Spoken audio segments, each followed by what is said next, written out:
Talking of bias and all things involving the law, closing arguments in the Johnny Depp Amber Heard defamation trial get underway. As we're sitting here, we've heard lawyers for Johnny Depp say to the jury, this is a hashtag Me Too case with no Me Too, and Vasquez, the rather attractive, rather brilliant, I have to say, lawyer for Johnny Depp, look to the jury and say to them, give Johnny Depp's life back. Now, we wanted to invite a British barrister and American attorney at law, Rob Garson, who's the founder and managing partner of GS2Law, an international expert, back onto the show to give us a rundown of everything we need to know about the trial that has quite literally taken over my evenings and the world. It's the most hashtag thing pretty much on social media. Rob Garson, you know, it is very difficult to know where to begin with this trial. There are so many legal and social implications. Let's start with the law. Looking at it in general terms, what's your rundown of it? Well, as the law or where the case stands at the moment. Right? Yeah. Because where the case stands at the moment is well, first, it's been fascinating. And we've had some real breakout stars that have come in this case. From my perspective, as somebody who's run multiple trials in the United States and Britain, Depp's team has been fabulous. Right. Tactically fabulous. They've chosen the right witnesses, the right lawyers to cross-examine the other witnesses. Their body language is right, the way they've placed their table close to the jury, how Camila Vasquez has been flanking Johnny Depp on the one side all of the time, the proximity of the jury to Johnny Depp to humanize him, the clothing that has been chosen, all of that. Depp's team has played absolutely perfectly. It's something you could teach in law school.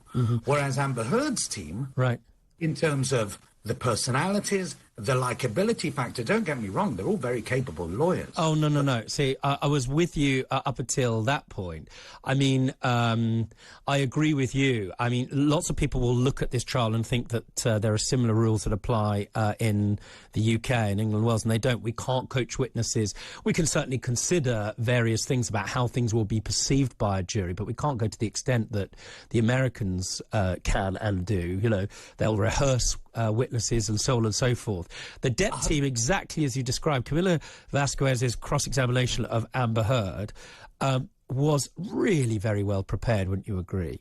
Is very well prepared. What Camila Vasquez does is she's got a real line of where she wants to go, and she goes with it. Like, I do not understand why Heard's team called her yesterday.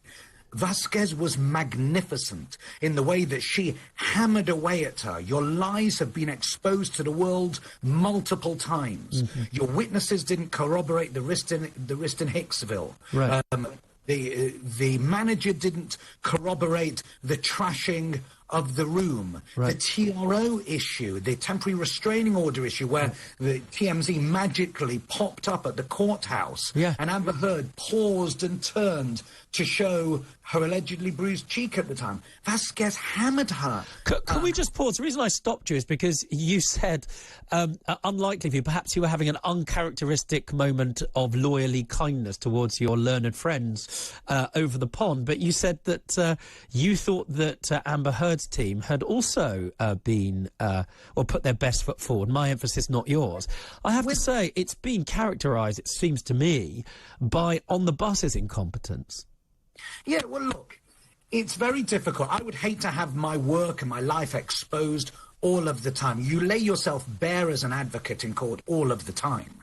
However, you look at the difference, and there is a quality difference. Wayne Dennison's cross-examination, to me, the complete star of this show. Right. Wayne Dennison, who cross-examined the experts, his cross-examination of Spiegel, was this the psychiatrist? Yeah, I have to say, I was in. It was the most extraordinary moment. Just to be clear, Spiegel was the psychiatrist who alleged that Johnny Depp, amongst other things, had psychiatric issues. Who'd never met him and broke the Goldwater rule, which no doubt you can explain to us. Correct. Well, no, but he also called him an idiot. in the course of what was going on. Wayne, it was like watching, I don't know, Doc from Back to the Future being cross-examined as he gurned his way through explaining. What Dwayne Dennison did very well is he turned the other person's expert into his own expert. He did the same thing with Dr. Hughes in the same regard, who didn't follow the manual or the directions that she was supposed to have followed when making her own evaluations. All of the expert evidence that has come out from Heard's side has been eviscerated by Depp's side, whereas Depp's experts, for example, Richard Marks, who was the lawyer and deal broker that came out with the common sense that everybody wanted to hear of, saying, look, Amber Heard was never going to earn the same thing as Jason Momoa.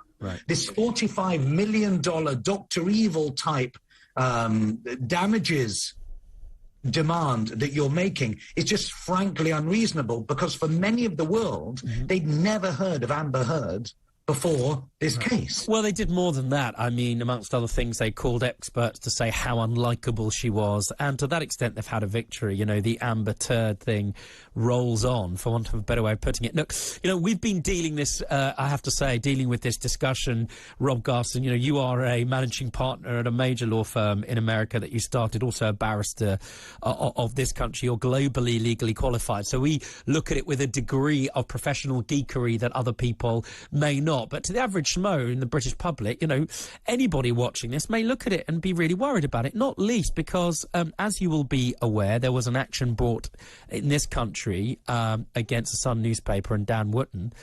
And that action was based upon the fact that Depp sued them for calling him a wife beater. Now, the judge in this country ruled in favour of News, ruled in favour of the Sun and of Dan Wootton, said that as far as he was concerned, on the balance of probabilities, that various attacks had taken place. Consequently, it was reasonable, it was justified for the Sun to call him a wife beater, because what had been said by Amber Heard was substantially true. Now, amongst other things, part of the judgment, as far as I understand it, and I'll be corrected if I'm wrong, was the fact that the judge had been told in the course of evidence that Amber Heard had given away her $7 million divorce settlement. Now, that was, it seems, potentially part of the judge's, well, it affected, or the judge in the UK gave some weight to that in coming to his conclusions. In the course of cross-examination in the American trial, we now know that she didn't give a cent of that money. That's not right. I think they're saying approximately 350,000. But what she's saying is there's a difference, but now she's saying there's a difference between pledge and donates.